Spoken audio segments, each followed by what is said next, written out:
Salut à tous, bienvenue dans cette vidéo. Aujourd'hui, 8 août 2025, je vous propose de nous intéresser au restaurant de sushi de chez Kada, un set immatriculé sous la référence C660-18, designé par Tong Xin Yoon, et j'espère que j'aurai bien prononcé son nom.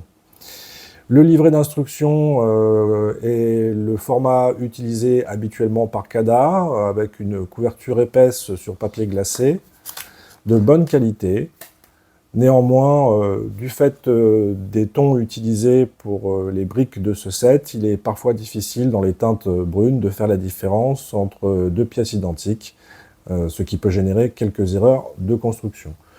Je vous propose de passer directement à la réalisation du set, que j'ai disposé comme on a mon habitude sur une plaque Mills standard pour vous faire une idée du gabarit. Et effectivement, la première impression, elle est flatteuse. Tout de suite, on retrouve l'ambiance des années 80. Alors moi, je ne connais pas le Japon, mais comme beaucoup, et certainement comme beaucoup d'entre vous, j'ai été un fan d'anime manga des années 80. Je pense tout de suite à Nicky Larson, Cat Size, Juliette Je t'aime et compagnie, où effectivement on retrouvait nos héros, les protagonistes, toujours autour d'un bol de soupe ou à déguster certains sushis dans ce type de ruelle. Et moi, je retrouve tout à fait cette ambiance. Donc pour moi, le set fonctionne. Il n'y a pas de souci au niveau du design. L'esthétique est très réaliste et ça me plaît beaucoup. Un point fort du set également, ça va être toute la logoterie utilisée. La planche d'autocollant, bien que fournie, respecte d'après moi le style complet de ce type d'échoppe. Et j'aime beaucoup le design utilisé pour ce magasin. Je retrouve un petit peu toutes ces ambiances-là. Vraiment, je trouve ça très très bien fait, très très joli. Le point fort des autocollants de chez Kada aussi, c'est le calibrage sur la planche. Le format de découpe est toujours presque identique au format des briques sur lesquelles on doit les poser. Et ça aussi, c'est confortable, contrairement à d'autres marques plus connues, où on est toujours à se poser la question si on n'est pas trop à gauche, trop à droite ou trop de travers. Là, la découpe fait que les erreurs, même si elles restent possibles, et vous pouvez en avoir encore un petit exemple ici, j'avais bu un petit peu trop de café pour celui-ci, en général, on arrive à les poser droit, sans trop de difficultés.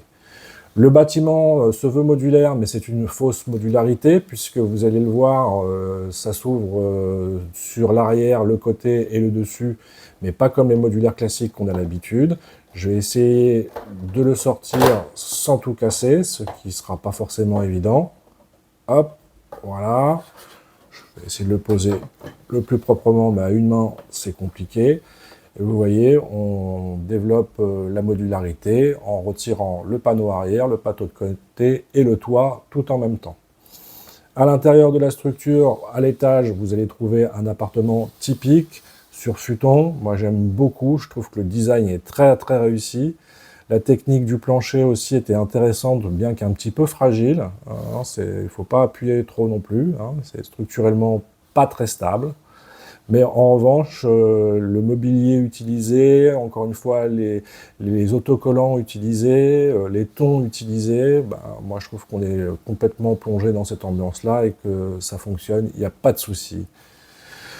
Au rez-de-chaussée, vous retrouvez donc le magasin de sushi, le restaurant de sushi, avec un comptoir 3 sièges, très détaillé aussi sur le comptoir, et c'est franchement chouette. L'iconographie des menus exposés aussi est très réaliste. Alors là, je n'arriverai pas à faire le point parce que j'ai pas assez de lumière, mais effectivement, ça fonctionne, et le design dans son ensemble est vraiment très flatteur. De loin, de près, ça fonctionne parfaitement. Dommage que cette modularité se fasse de cette manière-là. Mais franchement, non, c'est un beau travail. J'aime beaucoup le design. Je trouve ça très intéressant. Alors, on va essayer de remettre la partie dite modulaire, sans tout casser. Et en même temps, je vais vous parler de la structure en elle-même. J'ai trouvé les techniques de construction parfois un petit peu hasardeuses. Structurellement, c'est parfois un peu fragile. Et des choix de montage qui ne sécurisent pas d'autres pièces, j'ai pas trouvé ça génial. Pareil en ce qui concerne les ajustements, oui, bah voilà, ça clipse, mais vous voyez bien qu'il va falloir faire des efforts pour qu'on puisse avoir tout le niveau. Bon, voilà, petit défaut, mais bon, rien de rédhibitoire pour autant.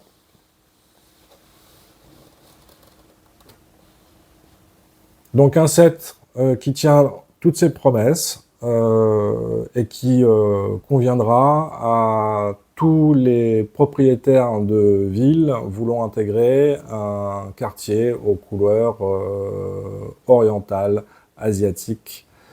Ça fonctionnera parfaitement. C'est tout pour cette vidéo. On se retrouve bientôt pour la nouvelle découverte d'un set.